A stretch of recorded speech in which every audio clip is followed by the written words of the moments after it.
السلام علیکم ورحمۃ اللہ وبرکاتہ۔ جی میرا ایک سوال ہے کہ جیسے ہمارے پیارے گزر جاتے ہیں تو کیا ہم ان کو غسل دے سکتے ہیں؟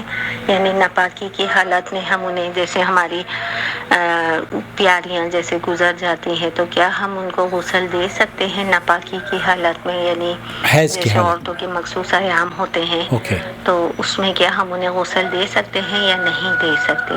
تو پلیز مہربانی ہوگی آپ اس کا جواب دے دیں، بہت شکریہ۔ بہت شکریہ آپ کا بہن، آپ نے اس خوبصورت سوال کو مجھ سے پوچھا۔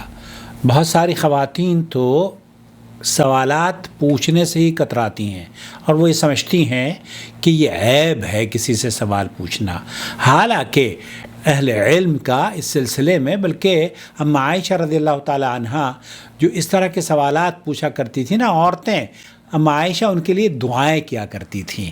آپ بھی سن لیجئے جو پوچھا گیا شیخ عبدالعزیز بن باز مفتی مملکت سعودی عرب سے۔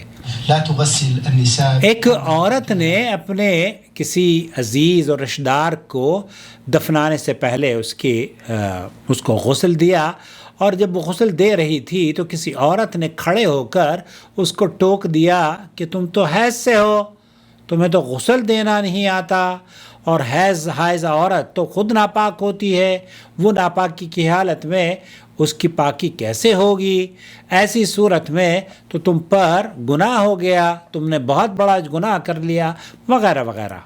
العذر الشہری، کیا اس شہری، یعنی جیسے بہن نے کہا کہ منتھلی جو مخصوص ایام ہوتے ہیں حیض کے دنوں میں، کیا عورت کسی اپنے کو جب وفات پا جائے غسل دے سکتی ہے؟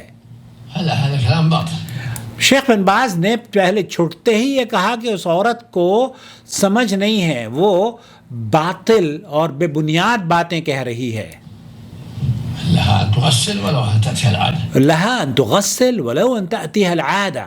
شیخ بن باز یہ کہہ رہے ہیں کہ ایک عورت کو جو ماہواری ہے یا منتھلی پیریڈز ہیں یا حیض ہیں یا مخصوص ایام ہیں، ان ایام کے حالت میں چاہے وہ بچی ہو، بوڑھی ہو، جوان ہو، اور اس کو پیریڈز آتے ہوں یا لیٹ ہو جاتے ہوں، پیریڈز کا آنا نہ آنا اسے عورتوں کو نہلانے سے مانع نہیں ہے۔ المقصود ان المرأة تغسل النساء، مقصود المطلب یہ ہے کہ عورتوں کو غسل میت دے سکتی ہے۔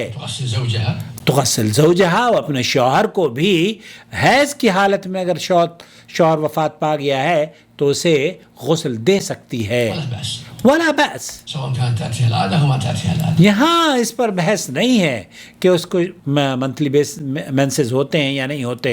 والأمر في هذا واسع، الامر فيها واسع، تو اس میں بہت وسعت ہے۔ أو كبيرة تأتيها العادة أو ما تأتيها العادة، كلها واحد۔ تو شیخ بن باز یہ کہہ رہے ہیں کہ ایک عورت وہ چاہے بوڑھی عورت ہو او کبیرہ او شابہ، چاہے وہ نوجوان بچی ہو، تأتیہ العادہ، اس کو حیض آتے ہوں، او ما تأتیہ العادہ، تو اس کو چاہے حیض نہ آتے ہوں۔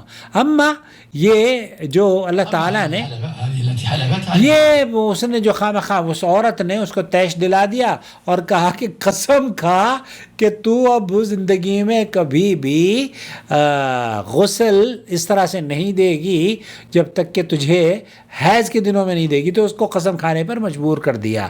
تو شیخ فرما رہے ہیں کہ پھر آپ اس قسم کا اگر کفارہ دینا چاہیں تو اطعام 10 مساکین او کسوتہم، تو 10 مسکینوں کو کھانا کھلا دیں جو قسم کا کفارہ ہے، اور ان کے لیے لباس پہنا دیں ان کو۔ اما یہ کہنا کہ عورت غسل نہیں دے سکتی حیض کے دنوں میں، یہ قول باطل ہے۔ اللہ رب العالمین ہمارے بہنوں کو ان کے جو فوت شدگان ہیں ان کی مغفرت فرمائے، اور اللہ تعالیٰ جن کے فوت شوہر ہو چکے ہیں اللہ تعالیٰ ان سے ان کے دلوں میں راحت اور ٹھنڈک عطا فرمائے، آمین یا رب العالمین۔ والسلام علیکم ورحمۃ اللہ وبرکاتہ۔